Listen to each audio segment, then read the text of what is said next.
Welcome back to the Gridiron Expert.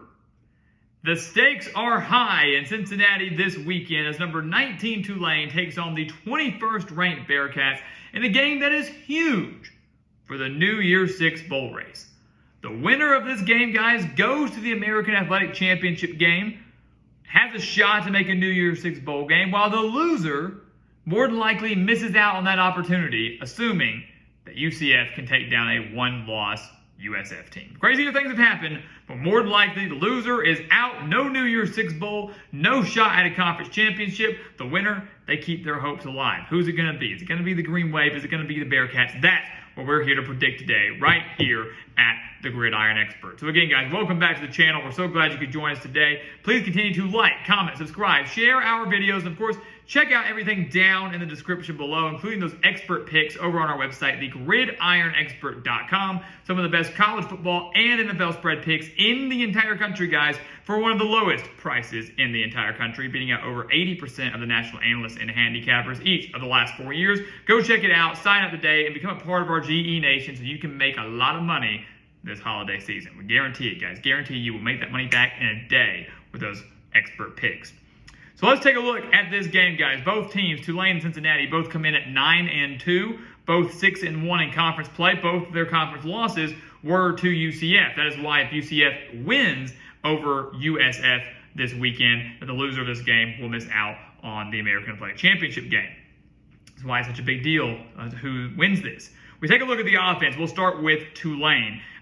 The Green Wave guys are arguably coming off their best offensive game of the year, where they beat SMU 59-24. The Green Wave guys are averaging 35 points per game this year, and they are very, very balanced.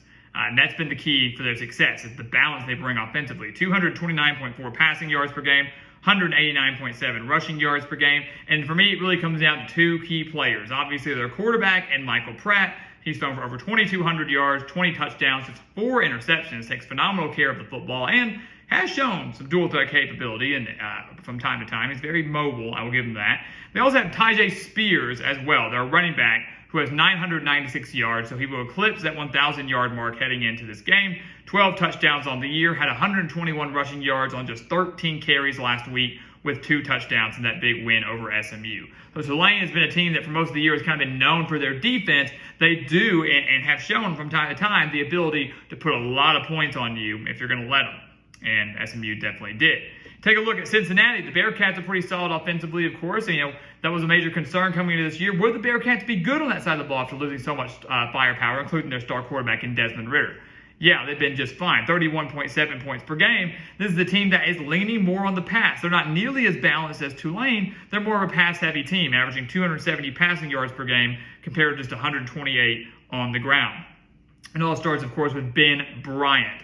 Kind of a wild story for him. Starting off at Cincinnati, transferring to Eastern Michigan, now transferring back to the Bearcats program. He's thrown for over 2,700 yards, 21 touchdowns, just 7 interceptions so far this year. Playing really good ball these last few weeks. Has 7 players with at least 100 reception yards. They're spreading the ball out a lot. Tyler Scott's the go-to guy, 888 yards, 9 touchdowns on the year. This is a Cincinnati offense that has the capability to put a lot of points on you in a very short amount of time, assuming they are clicking. Ben Bryant had a slow start to the year. He's kind of picked it up midway, late in the year. Hopefully he can continue that success in this game and going forward.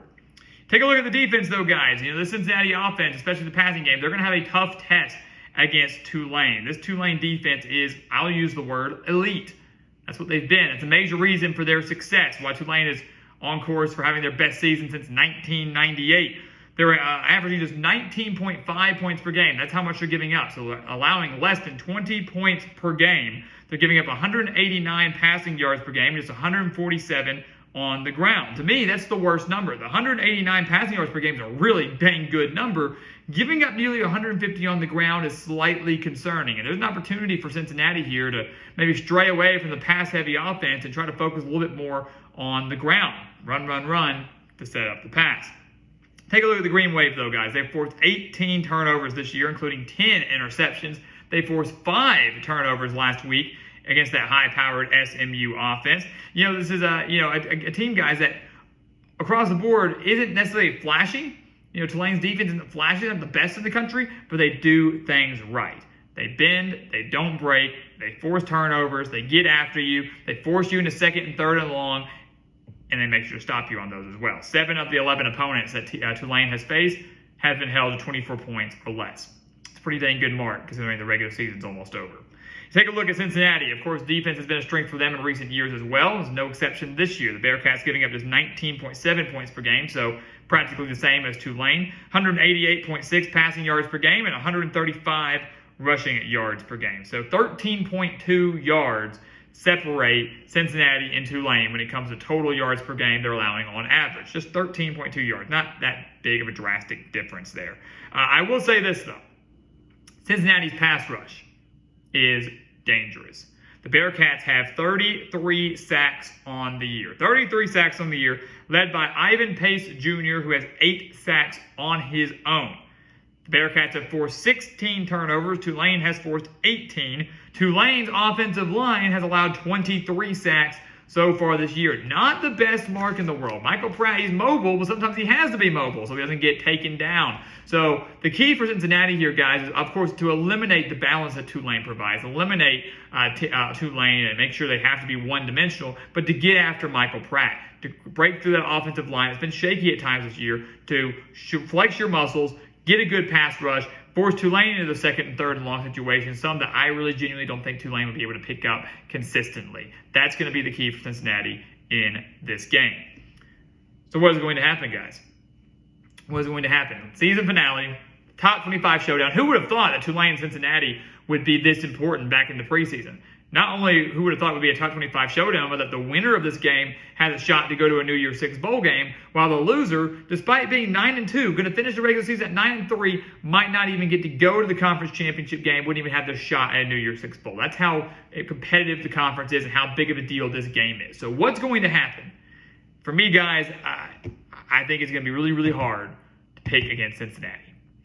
Cincinnati at home, where they have been so dangerous under Luke Fickell, so tough to beat under Luke Fickell. A Cincinnati team whose only losses this year are to Arkansas all the way back in the season opener and UCF a few weeks ago. That was on the road in Orlando. A Cincinnati team that has a pretty dang good defense, almost on par with that of Tulane, and an offense that does have the capability to exploit Tulane, just like UCF was able to do to Tulane.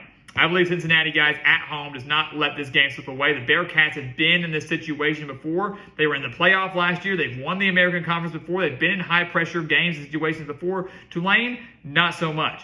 Give me the Bearcats to win the game. Give me it from the veteran leadership, from the coaching staff, to the players that were there last year and have been there for a while. They are able to get the win over the Green Wave. The dream dies for Tulane, unfortunately. What a fantastic year from Willie Fritz and his squad. Still nothing to frown about at 9-3, but the shot of going to a New Year's Six bowl, the shot of winning a conference dies on Friday. Cincinnati has a chance to repeat, potentially against UCF, where the Bearcats could win that game and go back to their third straight New Year's Six bowl game. Lots at stake on Friday, guys. We're going to pick the Bearcats to get it done. So, guys, as always, thank you so much for watching us here at the Gridiron Expert on YouTube. Make sure to continue to like, comment, subscribe, share our videos. Of course, check out everything down in the description below, including those expert picks over on our website, thegridironexpert.com. Lots of exclusive content over there, exclusive content that's going to make you lots of money this holiday season, guaranteed. Go check it out. Become a part of our GE Nation. And once again, guys, as always, thank you so much for watching, and we will see you next time right here on the Gridiron Expert. Yeah.